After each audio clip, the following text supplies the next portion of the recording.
more killings will take place. A position that I disagreed with him in private, and he stuck to his gun, that what was done was the right thing. And as a parent, as a Christian, as a Kenyan, I needed to put the record straight so that the people of Kenya could know that I was not part of that decision, and I disagreed with the action taken by the president to kill young children for raising issues of concern to the country, and going ahead by adding insult to injury by describing them as criminals and treasoners. I had to disassociate myself with a statement by William Ruto and went ahead to confirm that the agencies were indeed my sons and daughters. And that is why I took that position then. Thank you. Yes, Your Excellency, this is going to be just like a follow-up question.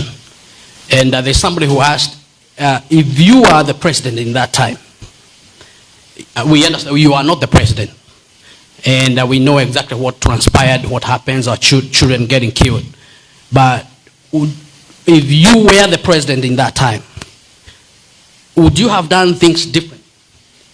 Definitely, I would have done things differently. In fact, the decision by William Ruto to kill our children and try to justify it is what caused a very big disagreement between me and him. If I was president, I would have done things differently. I would have listened to these children and the issues they were raising, because they are our children, and they were not just speaking from nowhere. There were serious issues in Kenya about the finance bill of 2024. And when your children correct you, you don't kill them. You listen. That's what we do. I'm a father of 2 young boys, and anytime they have had an issue with the decisions that I've made, I take it upon myself to listen to them and reason with them and try to persuade them, and they try to persuade me, and somehow we agree. But I would never beat them up, threaten them, or harm them. So if I was president, I would not have ordered the killing of children for raising issues concerning the people of Kenya. I would have taken time to give them an opportunity to listen to them and reason with them, and we come up with an agreement on the way forward. All right, thank you. Next question. Your Excellency, do you believe in restorative justice? And by asking this, what I'm trying to say is, we are very hopeful that your coalition will take the government in 2027. If this happens, are you going to compensate the families of the Kenyans who are killed by the current government? Thank you very much. In the United Opposition, we have a committee on restorative justice led by former Speaker and former Attorney General, the Honorable Justin Bidan Muturi, because I believe in restorative justice. The young children who died and their parents deserve justice, and they are entitled to justice. In fact, if I'm elected as President of the Republic of Kenya in 2027, my first action in office will be to set up a judicial commission of inquiry to inquire on the killings that took place on June 25th and the subsequent killings that have taken place since then, the issues of abductions, so that all those people who are responsible for the killings are brought to justice. Number 2, I would initiate a mechanism for the compensation of families of those children who are tortured, those who are killed, and all those who have had problems with the government of President William Ruto. So let me assure the people of Kenya that I'm committed to make sure that the agencies and their parents do get justice, and all those who took part in abductions, in extrajudicial killings, in torture, in burning people's businesses, in disrupting meetings will be brought to justice. In fact, let me put our police officers on notice. All those officers who are being misused by William Ruto to break the law and disrupt public meetings, shoot leaders, beat up people, they'll have to answer. And I have asked our teams to keep a record of all these actions that are lawful, that are being perpetuated by the police, so that these people will be held to account. I want to ask families of Gen Zs who are killed, who disappeared, to make sure they document all the circumstances under which their children disappeared, under which police station, so that the commanders of those stations then will be held to account. And let me tell officers commanding police stations, officers commanding police divisions, all the atrocities against the people of Kenya that are being committed within your jurisdiction, you will have to answer it one day. If you see what has happened in Kenya, there was the issue of aglo-leasing that took place in the year 2003. The courts have decided, so many years later, almost 22 years later, that those people will have to face justice. So all those police officers in the DCI, in the National Intelligence Service, in the National Police Service, officers in the Ministry of Interior, who are committing crimes against the people of Kenya, when we form government in 2027, you will have to answer for those crimes of commission and omission, because that is the way the law says. Thank you, Your Excellency. Your Excellency, when the Kenya Kwanza government came into power, during the campaigns, the president used to say that they are not going to weaponize the state organs like the KR, the state agencies. But today we have seen even the police even going for civilians, people who are not even interested in politics. Children, the president himself giving orders, shoot to kill or shoot in the leg. Do you think today, as we stand, do you think the Kenyan government, the Kenya Kwanza government is redeemable today as we stand, Your Excellency? I am very embarrassed as one of the leaders who are in the forefront in campaigning for William Ruto to be president of Kenya, because he persuaded me and persuaded the rest of Kenyans that under his leadership, the criminal justice system will never be used to manage politics, and it will never be weaponized against opponents. Again, this is one of the greatest deceptions that ever took place in Kenya since independence. William Ruto deceived all of us, and we believed him, that he will never use the criminal justice system to deal with those opposed to him. That is exactly what is happening today. The Kenya Revenue Authority has been weaponized. All those who disagree with William Ruto are being harassed by the Kenya Revenue Authority. All those who don't agree with William Ruto are being persecuted by the DCI, by the National Security Intelligence Service. All those who have issues with what is happening in Kenya are being persecuted day and night. This is very sad, because I, like other Kenyans, were deceived by William Ruto that he will never use the criminal justice system to persecute people. But he is doing it with abundance, with brutal efficiency, and it is very sad. I want to say that this government cannot be redeemed. Where we have reached, there is nothing that can be done. William Ruto was a great mistake for the people of Kenya. It's a mistake all of us have to live with. But as they say, making a mistake is not very bad. What is bad is to repeat that same mistake. The people of Kenya have to deal with this matter, and that is why one term has become a national movement. It is a clarion call in every public sitting, anywhere 2-3 people are meeting, even young children. Everybody is just saying one term, because this government cannot be redeemed.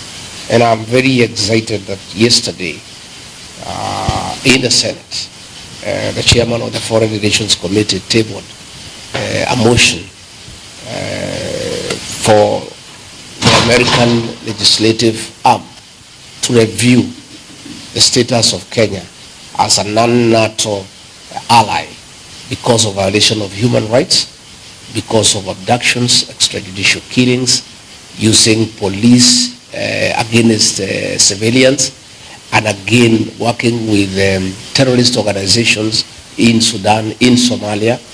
And I want to appeal to the people of Kenya living here and working here in the United States to take time to lobby their senators and their congressmen so that they can know exactly what is happening in Kenya, so that when this particular motion comes up for discussion, there is support from the senators here in the United States, because Kenyans here are quite informed as to what is going on back home, and they can get evidence from home on the issues of extrajudicial killings.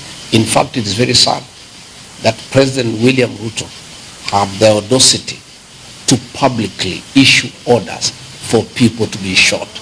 His Minister for Interior gave a shoot to kill order, which is happening every day. These are some of the things that must find their way on the floor of the Senate here in the United States, so that the American government can be well apprised of what is going on back at home. And we are hoping and we are appealing to the American government, and specifically President Donald Trump, that as he chooses an ambassador for Kenya, because the position is vacant, to consider to give us an ambassador to Kenya of the same caliber and thinking and orientation as Smith Hempstone, who came in to help the people of Kenya when they face similar circumstances of violation of human rights and the erosion of democracy. We'll be very happy if we could get an ambassador, the caliber of Smith Hempstone, to come to Kenya and help us to restore our democracy and to restore the respect of human rights in our country. Thank you. Follow-up question would be, so you don't think, Your Excellency, the empowerment programs that are going on right now in almost every village, we've seen, in the media, they are going in every village, they're, saying empowerment. We don't know exactly what it is. You don't think that is going to redeem this government? Or in Those are not empowerment programs. That is daylight bribery of voters using stolen public funds. These are funds that were meant for education, free primary education and free secondary education.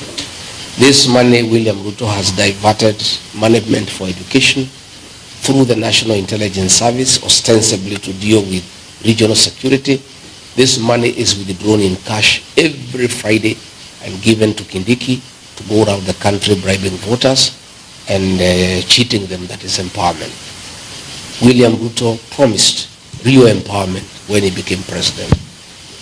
If he wants to do real empowerment, he needs to bring a bill in Parliament where these programs are well explained and included in the budget, so that there is an organized way of doing empowerment. Today, how do you explain where is the Deputy President getting this money from?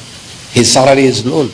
He has been in office for 10 months. He has not earned more than 10 million shillings. In the last several months, he has spent over 300 million shillings. This money is not in the budget. Where is this money coming from? These are proceeds of corruption. And these are funds that are being used to corrupt the morals of our people and try to bribe voters ahead of the 2027 general election. So it's all deceit, it's all a conman game, and it has nothing to do with empowerment. It is simply bribery and a scheme to deceive the Kenyan voter, to try to persuade them to have William Ruto elected as president. Thank you.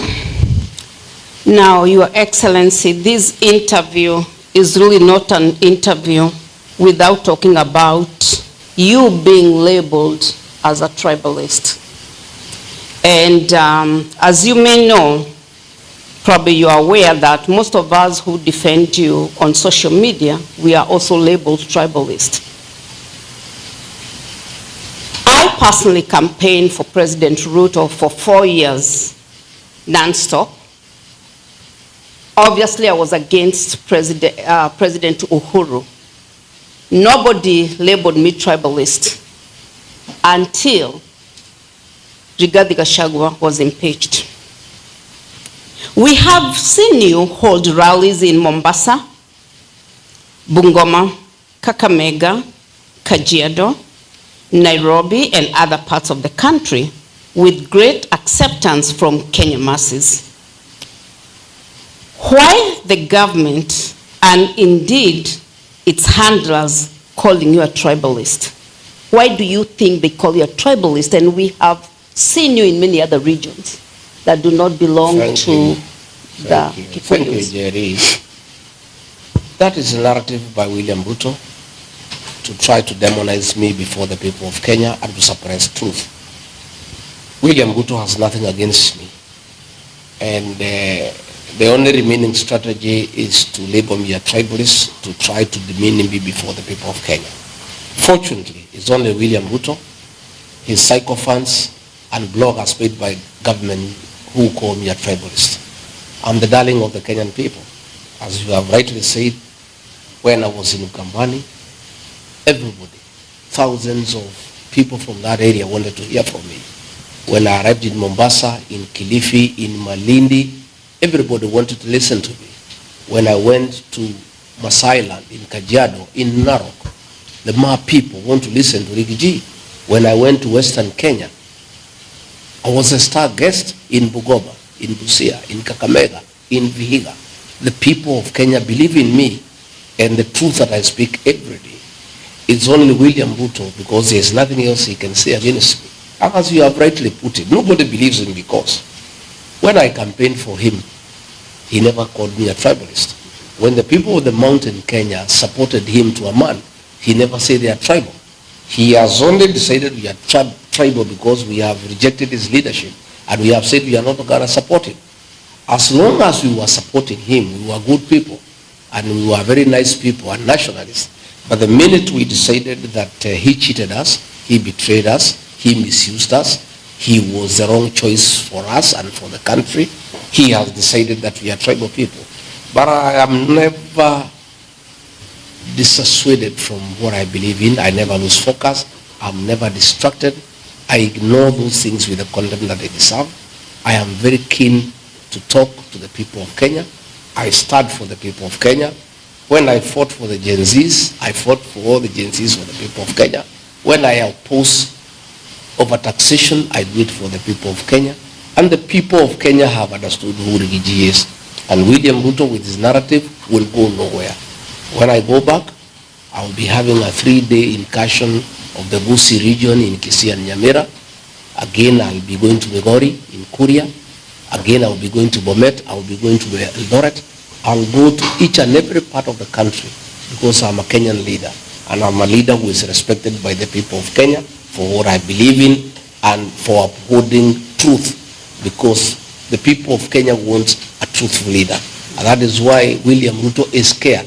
He would like to confine me in the mountain so that other Kenyans do not benefit from what I know and from telling them what is happening in government and what happened when I was in government. He doesn't want me to give that truth to the people of Kenya. That is why he tries to bog me down and try to intimidate me by saying I'm tribal. I'm not intimidated. I am strong. I am focused. I'm a man on a mission. I'm moving on. I'll move to each and every part of the country. All right. Let's proceed. Your Excellency, somebody was asked, the country, our country, Kenya, has a lot of hope in the united opposition. Are you really going to hold together? And this is somebody asking, they are just concerned because they have seen the government buy everybody. So they ask, are you going to hold together for the next 2 years, or the government is going to buy some of you off? I am persuaded that the leaders I work with are strong and are committed to a united opposition so that we have one candidate to face William Ruto in the next general election.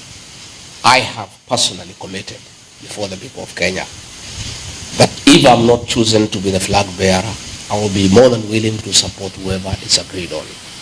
My colleague, Kalonzo Musyoka, has committed himself that in case he is not the flag bearer, he'll support whoever is agreed upon. Dr. Fred Matiang'i has committed that if he's not the flag bearer, he'll support whoever has been agreed on. What I know, and I appeal to my colleagues, is to remain strong and to remain focused, because the people of Kenya expect us to stick together.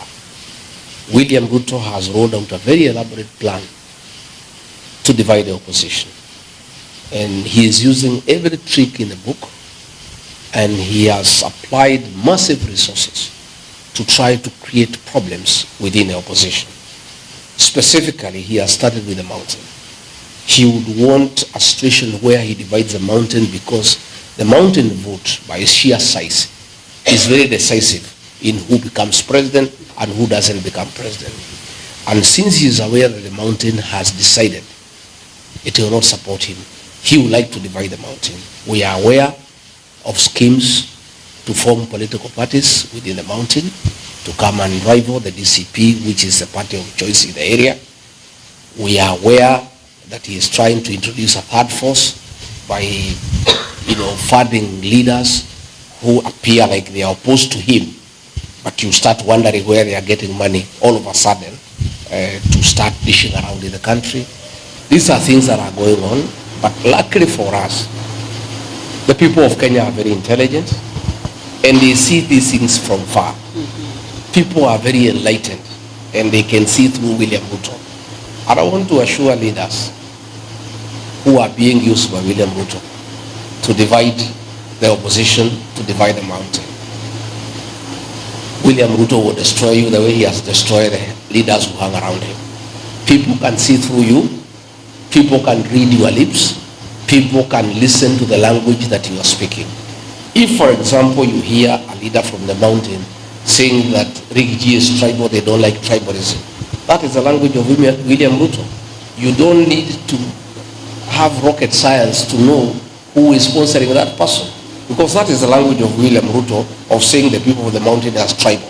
So if you hear a leader from the mountain all of a sudden talking about tribalism, oh, we don't want tribalism, that is the language of William Ruto. You can tell, and then you can see those leaders are having some bit of money and they did not have money before. That tells you clearly what is happening. So I want to tell those leaders, the people are very intelligent. And I want to remind our leaders of the situation in the year 2002. The people of Kenya had decided that they did not want anything to do with Daniel Arap Moi and his project.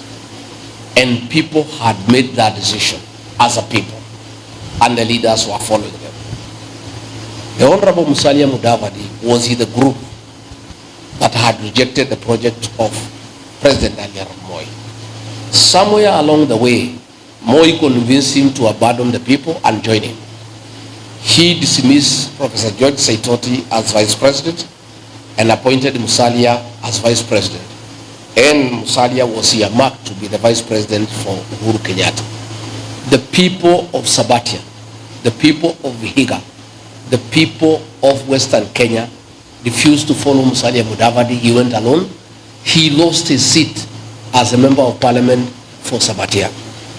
Let me caution my colleagues and all those of us who want William Ruto to be wanted. The mood in the country today as we speak, any of my colleagues will abandon the one-term movement at the behest of President William Ruto for the purposes of financial gain or promises or positions, that he'll go alone and he'll not go with the people, and he or she will be isolated. That is what I know. But I'm happy talking to my colleagues this morning, because all of us are concerned about the machinations of William Ruto. All of them are steadfast and they have committed, they will stick to the cause and they will not let the people of Kenya down. Thank you so much, Your Excellency, for your time and answering our questions, and even finding time to come and be with us here in the Midwest. But before you go, we want to ask you the last one. Why one term? If you answer that one, we're going to call it a day. Thank you. Thank you very much. Why one term? Because nothing can work in Kenya when William Ruto is in office. For us to bring to an end abductions and killings of young people, William Ruto must exit from office. For us to restore our education system so that our children can go to school, they can access free primary and secondary education, our university students can have loans, William Ruto must exit from office. For the economy to get back on form, for us to restore our economy, William Ruto must be one term. What we are saying is, before we can get our country back, before we can restore the dignity of the person, William Ruto must exit from State House. And that is why the Kenyan people in unison have agreed this one term. To an extent that today, the president and his deputy cannot hold an organic meeting. All their meetings must be at our tent where people have been vetted and paid so that they can avoid people seeing one term. You saw what happened during the opening match of the Chan football tournament. The president and the governor of Nairobi had to purchase all the tickets, and the tickets were given to officers from the Kenya prisons, NYS personnel, and supporters of Governor Sakaja and MCAs aligned to him, so that they don't have an organic group in Kasarani, so that they don't sing one term. In the process, they were not able to distribute all the tickets, despite organizers having said that all the tickets have been sold out. Most of the seats were empty because, against the FIFA rules, all the tickets were purchased in bulk so that they give them to their supporters, so that they avoid the situation of people coming to say one term. But I don't know what they'll do, because on the day of the voting, they would have to pay everybody in Kenya. And even if they pay them, they will still have to come and vote for Ruto to be one term.